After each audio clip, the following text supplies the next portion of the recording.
The queen who tricked a king. A queen who outsmarted a king with just an ox hide? It sounds crazy, right? But it's a real story, and it's how one of the most powerful empires in history was born. We're talking about a city that became a superpower, fought a 100-year war, and gave us a general so brilliant he almost destroyed Rome itself. A story of epic battles, clever tricks, and the rise and fall of legends. Stick around, because we're diving into the Punic Wars, the legend of Hannibal, and the final days of the Roman Republic. But before we get started, if you love history and stories like this, hit that like button and subscribe so you don't miss our next video. Queen Dido and Carthage. It's the 8th century BC, and a Phoenician queen named Dido is on the run. Her enemies are after her, so she and her loyal followers flee by sea, landing in what is now Tunisia. They're surrounded by tribal people, and they're brought before the chief. Dido tells him her story, and she requests a small patch of land so she and her people can live in peace. The African chief looks at her and laughs. "You want my land?" he says. "I cannot give you more than the skin of an ox. Will that be enough?" Dido agrees, but she doesn't just take the hide and lay it on the ground. She asks for an ox, and she has it slaughtered. Then, she has her people cut its skin into the thinnest, most perfect strips imaginable. These strips are so thin and so long that she's able to use them to encircle a whole mountain. The chieftain is so impressed by her incredible intelligence that he keeps his word and grants her the land. On this land, Queen Dido founds the city of Carthage. It grows into a massive naval and trade power, a real superpower of the ancient world. At its height, the Carthaginian Empire stretches across North Africa, into present-day Spain, and even controls islands in the Mediterranean, like Sicily. They were more civilized than the Romans, with better civic systems. For a long time, they were the biggest dogs on the block. But Rome is growing, and two superpowers can't exist in the same region forever. The Romans and Carthaginians are on a collision course. Carthage controls the seas, and Rome is an empire built on land. The Romans, who called the Phoenicians Poeni, named the wars that are about to erupt the Punic Wars, and these wars will last for a staggering 118 years. The problem for Rome is simple. They can't fight a naval superpower without a navy. They are incredible land fighters, but on the water, they are completely outmatched. So, they get creative. In 260 BC, they find a wrecked Carthaginian ship. They steal it, and they don't just copy it, they improve it. They create dozens of new military ships. But the real genius comes from a new weapon they invent called the corvus, under Eva. It's a wooden bridge with a giant iron spike on one side. When a Carthaginian ship gets close, the Romans drop the corvus onto its deck. The iron spike jams into the wood, and the two ships are now locked together. This turns a naval battle into a land battle, which is exactly what the Romans are good at. With the corvus, Roman soldiers can rush across the bridge and fight the Carthaginians face to face. The Carthaginians, who relied on their superior sailing skills, are completely helpless against this new tactic. The Romans start winning battles, big battles. The first major one is the Battle of the Agates Islands in 241 BC. It's so brutal that even today, people find the remains of wrecked ships and bronze battering rams at the bottom of the sea. The Romans win because they cut off Carthage's supply lines, forcing a surrender. With this victory, the most important island, Sicily, falls into Roman hands, shifting the balance of power forever. Hannibal Barca. From the ashes of this rivalry, a legend is born. The Carthaginian general, Hannibal Barca. He is a tactical genius, a man who swore to destroy Rome. And in 218 BC, he almost does it. Instead of fighting at sea, he decides to attack Rome from the land, but not in the way anyone expects. He marches his army, including war elephants, 2,400 kilometers, all the way across the treacherous Alps and into northern Italy. Roman armies can't stop him. Throughout mainland Italy, Hannibal is completely unstoppable. He's beating the Romans left and right.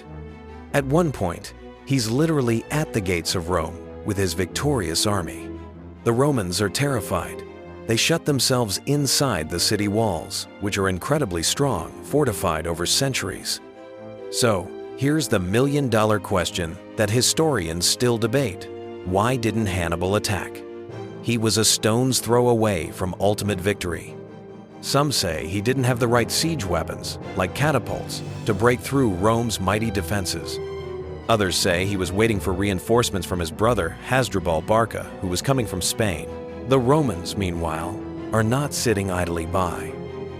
They figure out Hannibal's weakness, his dependence on his brother's reinforcements. They intercept Hasdrubal's spy and learn his route. So, they prepare a trap. They ambush Hasdrubal's army on the banks of the Medorus River, far away from Hannibal. They defeat the army and send a gift to Hannibal. A bag was dropped inside his camp. When Hannibal opens it, inside is the head of his brother. Legend has it, when he saw it, he said, "Now no one can stop the Romans from ruling the world." It was a devastating psychological blow, and it worked. After his brother's death, Hannibal's campaign stalls. He eventually has to go back to Carthage to defend his homeland from a Roman attack led by General Scipio.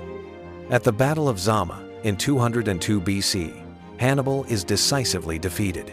The Carthaginian Empire is now completely at the mercy of the Romans. But the story doesn't end there. Even with Carthage defeated, a Roman senator, Cato the Elder, keeps repeating, "Carthago delenda est," Carthage must be destroyed. He's convinced Carthage is still a threat. The remaining Carthaginian coastal cities are rich, with timber and shipyards, and the Romans are paranoid they're secretly rebuilding their navy. In 146 BC, Rome launched a surprise attack and completely wiped Carthage off the map. They burn the city for 17 days. They kill almost everyone.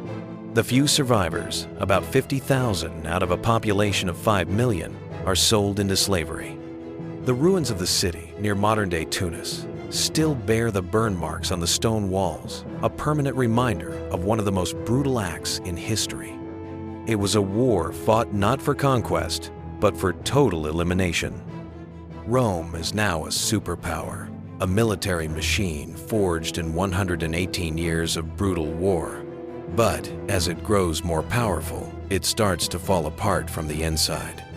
The Roman elites get richer, buying up land and slaves, while the common citizens become unemployed and poor.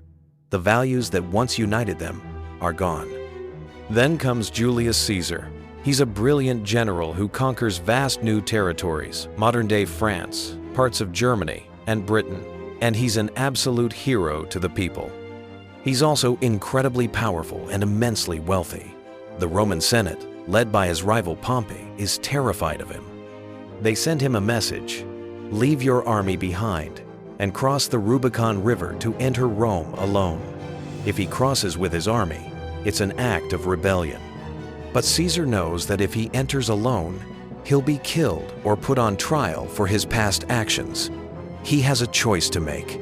On January 10, 49 BC, Caesar made his choice.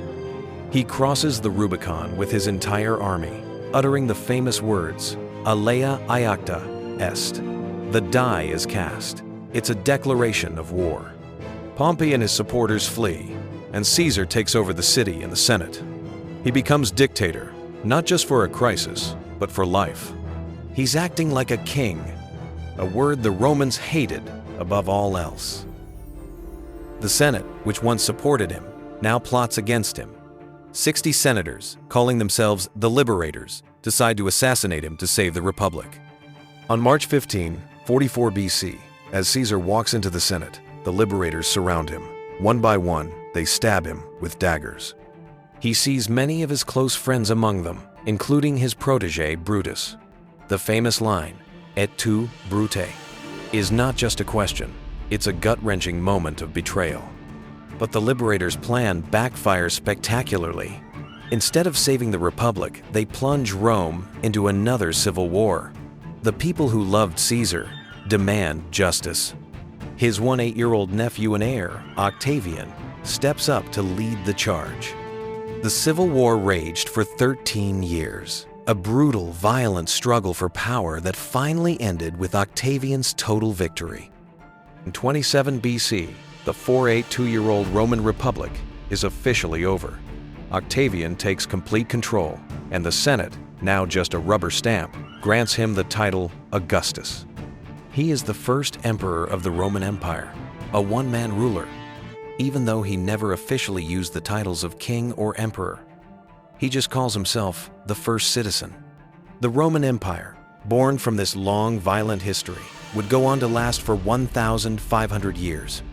The city that was founded by a queen's clever trick and built on military might ultimately consumed itself in its own power struggles.